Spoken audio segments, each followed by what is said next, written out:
আসসালামু আলাইকুম এভরিওয়ান, কেমন আছেন? আশা করি ভালো আছেন। আলহামদুলিল্লাহ আমিও ভালো আছি। আজ রান্না করব লেটকা খিচুড়ি বা পান্না খিচুড়ি, যে যেটা বলুন।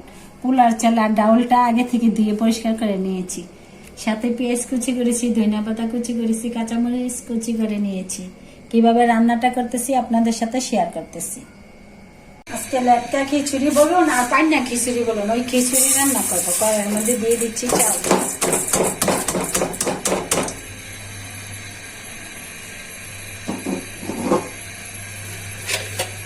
দিয়ে দিচ্ছি সাথে পানি পরিমাণ মতো, দিয়ে দিচ্ছি পরিমাণ মতন লবণ,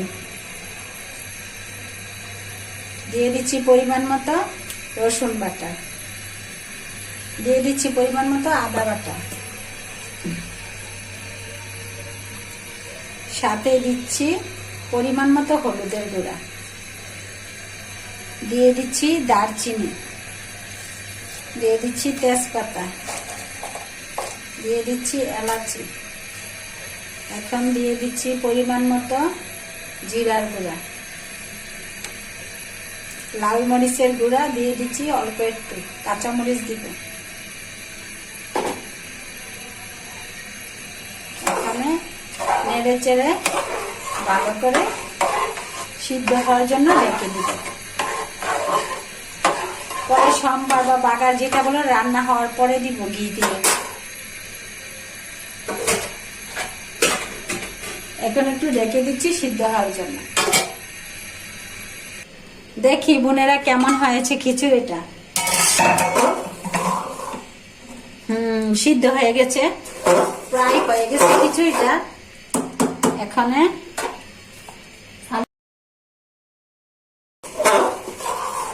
কাঁচামরিচ দিয়ে দিচ্ছি। এখানে বাগার দিয়ে দিব, বাগার বা সম্বার যেটাই বলুন।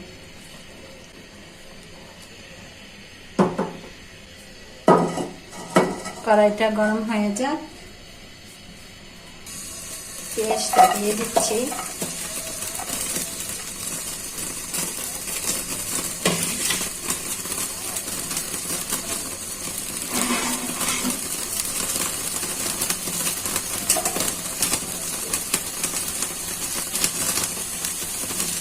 দিয়ে দিচ্ছি তেল, ভালো করে পেঁয়াজটা ভাজা হয়ে যাক।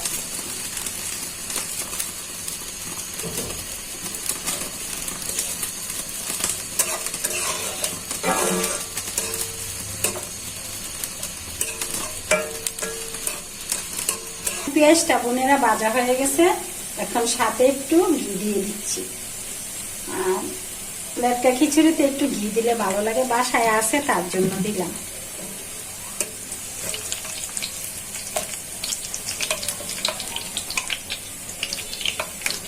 এখানে সম্বারটা দিয়ে দিচ্ছি।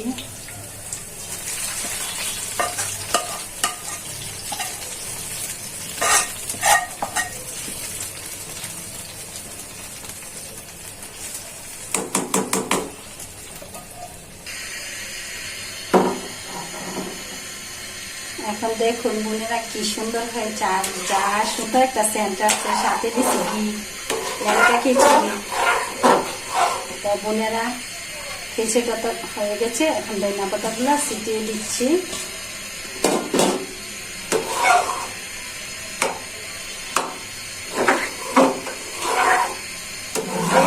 রাঁধছি লেটকা খিচুড়ি, আবার সাথে ঘি দিয়ে বাগা দিচ্ছি না, সেই একটা সেন্ট।